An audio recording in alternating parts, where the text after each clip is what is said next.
Bonjour peuple de Dieu, j'espère que vous allez tous bien. Je vous salue ce matin au nom de Jésus. Bien-aimé de le Seigneur, ce n'est pas une exhortation, mais c'est juste pour faire une petite note concernant l'image que j'ai postée.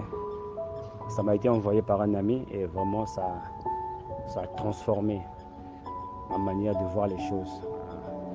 C'est pas comme l'Écriture le dit, c'est juste quelqu'un qui a décortiqué ça, parce que dans Luc chapitre 1, à partir du verset 37, la Bible dit que rien n'est impossible à Dieu. Mais ici, la personne dit que la foi ne rend pas les choses faciles.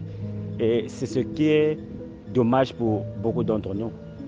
Nous pensons que parce que nous allons à l'église, nous pensons parce que nous avons la foi, nous pensons que parce que nous prions, nous pensons que parce que nous avons jeûné, nous pensons que parce que nous payons la dîme, nous payons les offrandes, nous sommes appelés chrétiens et nous croyons en Dieu et nous pensons que les choses vont entrer faciles. La foi ne rend pas les choses faciles.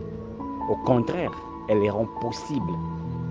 Elle les rend possibles les choses qui sont impossibles à l'être humain, les choses qui sont irréalisables, les choses qui sont incompréhensibles, les choses que aucune personne ne peut faire. Lorsque tu as la foi, ces choses deviennent faciles. Ces choses deviennent possibles. C'est ce qu'on nous a prêché aujourd'hui dans beaucoup des églises. Lorsque tu as lu d'onction, tu le mets dans ta maison, aucun sorcier ne va t'attaquer. Tu ne seras plus malade. Tu peux servir Dieu, mais tu tombes malade. Tu peux servir Dieu, mais tu n'as pas de travail. Tu peux avoir la foi, mais tu n'as pas à manger. Tu peux avoir la foi, mais tu n'arrives pas à te marier. Mais tu vas avoir besoin de la foi pour rendre cette impossibilité possible. Je me répète, tu peux avoir la foi, mais tu es en train de souffrir dans un certain domaine de ta vie. Mais tu auras besoin de la foi pour rendre cette situation qui est impossible et la rendre possible dans ta vie. C'est ça le rôle de la foi.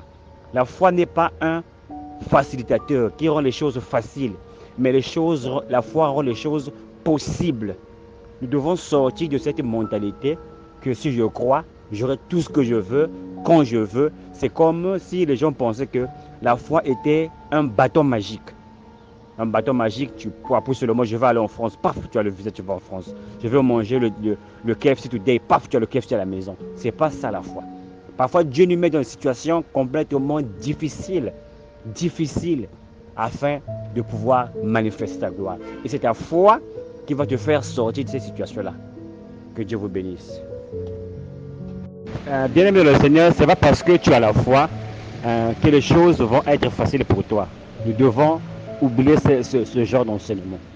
Ce n'est pas parce que tu as la foi que les choses vont être faciles pour toi. Abraham a attendu 25 ans, mais il avait la foi en Dieu. Et Isaac, il a attendu 20 ans pour avoir son fils. Nous avons beaucoup de gens qui ont passé des moments difficiles, mais ils avaient la foi, ils marchaient avec Dieu. L'apôtre Paul qui servait Dieu, qui avait des visions, qui allait en extase au troisième ciel. Mais il a souffert, il a été flagellé, il a été tué, il a été lapidé. Il a passé des moments difficiles en prison de temps à autre, lapidé, 40 coups moins 1. Mais il avait la foi en Dieu. Les morts pouvaient ressusciter. Étienne, il avait la foi en Dieu.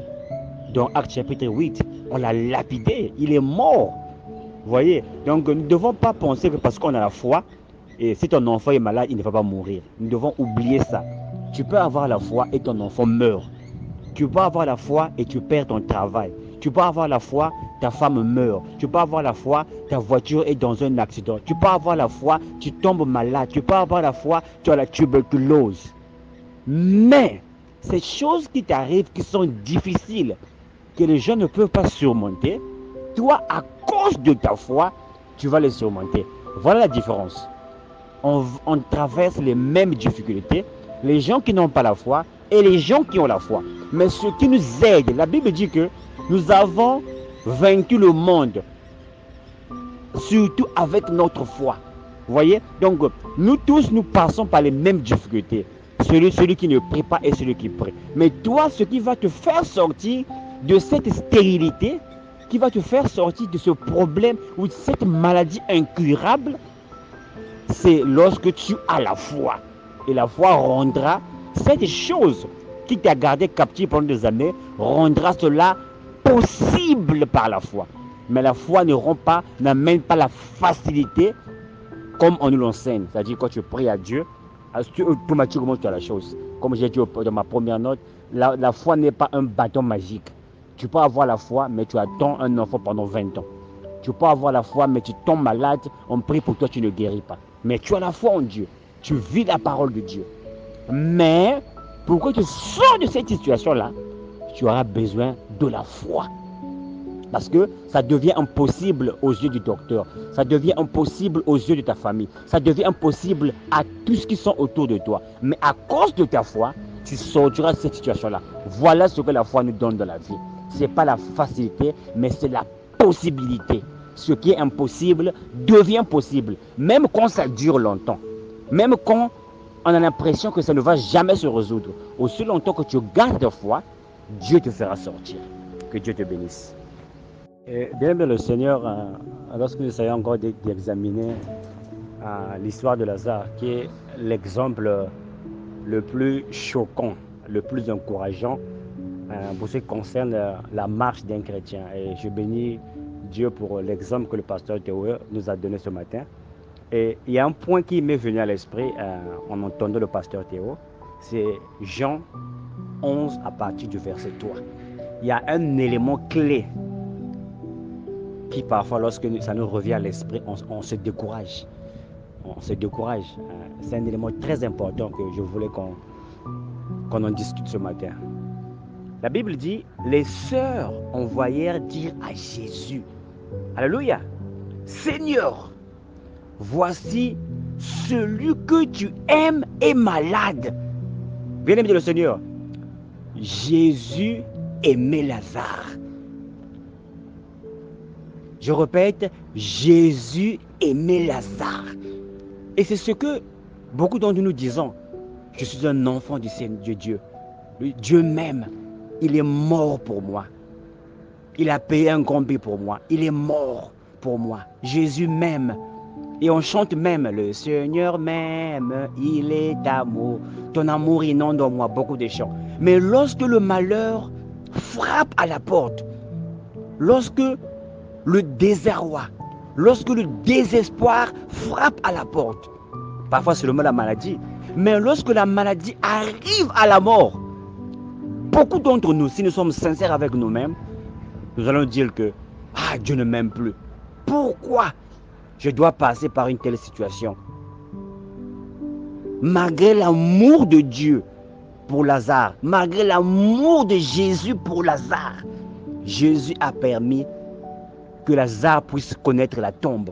Jésus a permis que Lazare demeure 4 jours dans la tombe. Et toi aussi aujourd'hui, malgré l'amour que Dieu a pour toi, tu n'arrives pas à avoir un enfant. Malgré que l'amour que Dieu a pour toi, tu n'arrives pas à avoir un travail. Malgré que l'amour que Dieu a pour toi, tes enfants sont malades. Malgré que l'amour que Dieu a pour toi, tu manques le visa. Mais ce matin, je viens pour te rappeler, aussi longtemps que tu te tiens dans sa présence, aussi longtemps que Lazare est sorti de la tombe, bien-aimé de le Seigneur, je suis sûr, un jour, tôt ou tard, ce Dieu-là aussi te fera sortir de cette tombe dans laquelle tu te trouves. Ça peut être la stérilité, ça peut être le chômage, ça peut être le blocage par-ci, par-là. Mais souviens-toi que Dieu a fait sortir, Jésus a fait sortir Lazare de la tombe. Et toi aussi qui m'écoutes ce matin, peu importe ce que tu es en train de traverser, ne doute pas de l'amour de Dieu. L'amour de Dieu est inconditionnel, il est inchangeable. Il te fera sortir de cette tombe dont tu te trouves. Que Dieu te bénisse.